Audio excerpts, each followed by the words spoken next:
Le mariage a coûté plusieurs dizaines de milliers d'euros à la famille. Le jeune marié est passionné d'automobile, alors il a loué des grosses cylindrées pour tous les invités qui en ont bien profité.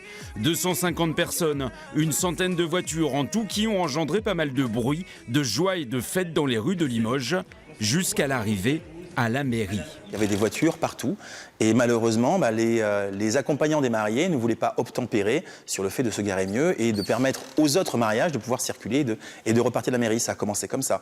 Et puis ensuite, à l'intérieur de la mairie, il y a eu quelques incivilités, la fontaine d'eau qui a été débordée. Il y a eu le fameux vol de la panière qui contenait les dons pour les écoles. Les jeunes mariés, nous avons pu les retrouver. Ils préfèrent rester discrets après la polémique et regrettent cette situation. De la gêne à la circulation, à la rigueur, peut-être, c'est possible. Mais concernant la vitesse, c'est clairement pas possible, ça faisait partie de mes règles. J'étais en tête de cortège et je ne dépassais pas 30-40 km/h.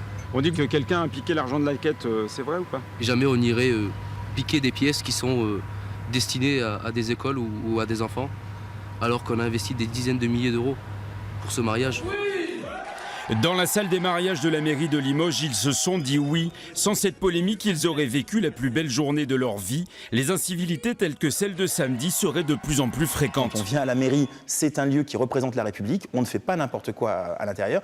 Il y a d'autres personnes aussi, il y a d'autres mariages, donc on respecte les autres comme on voudrait être respecté soi-même. Et puis en ville, il y a des règles de sécurité, de civilité, de vie en commun qui doivent être respectées. Les jeunes mariés auraient préféré que l'on parle un peu moins de ce pur moment de bonheur et que ces règles de civilité soient donc mieux respectées.